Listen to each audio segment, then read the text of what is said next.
ሰላም ጤና ይስጥልኝ ውድ የሐሰስ ስፖርት አድማጮች፣ በዛሬው የምሽት የስፖርት መረጃችን የሳውዲ አረቢያ መዲና ሪያድ ዛሬ ምሽት በቢጫ ቀለም ልታሸበርቅ ታሪካዊ ተቀናቃኞቹን አልናስርን ከአል ሂላል፣ ክርስቲያኖ ሮናልዶን ከካሪም ቤንዜማ ልታገናኝ ዝግጅቱን አጠናቃለች። ውድ አድማጮቻችን በስፋት የማስደመጣቸው ይሆናል። ቆይታችሁ ከኛ ጋር ይሁን።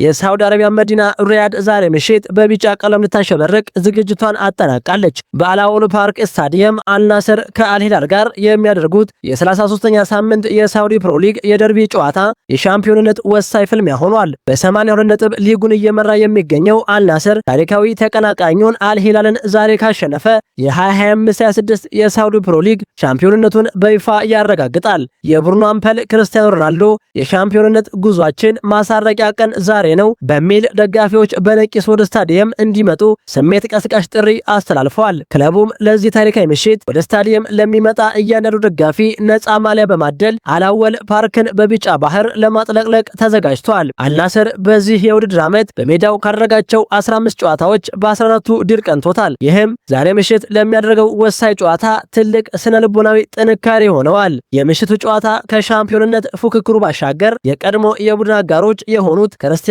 ሮናልዶና ካሪም ቤንዜማ ፊት ለፊት የሚገናኙበት መሆኑ ፍልሚያውን ልዩ ያደርገዋል። ቤንዜማ ወደ አል ሂላል ከተዘዋወረ በኋላ ከሮናልዶ ጋር የሚያደርገው የመጀመሪያው ጨዋታ በመሆኑ በብዙዎች ዘንድ በጉጉት ይጠበቃል። በቅርቡ ለአልናስር 100ኛ የሊግ ግቡን ያስቆጠረው ፖርቹጋላዊ ኮከብ ዋነኛ ትኩረቱ ክለቡን ከ23ቱ የአረብ ክለቦች ሻምፒዮንስ ካፕ በኋላ ለመጀመሪያው የሊግ ዋንጫ ክብር ማብቃት ነው። እንደ ሳዲዮ ማኔ፣ ጃኦ ፌሊክስ፣ ማርሴሎ ብሮቪች፣ ኪንግስሊ ኮማን እና ግብ ጠባቂው ቤንቶ ያሉ ከዋክብትም ዋንጫውን በሜዳቸው ለማንሳት የ90 ደቂቃ ፊልሚያ ብቻ ይቀራቸዋል። ይህ ተጠባቂ ጨዋታ ዛሬ ምሽት 3:45 ይጀምራል።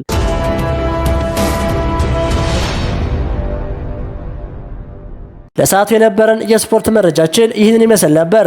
ሐሳባችሁን በኮሜንት አጋሩኝ። ቸር ተመኘን።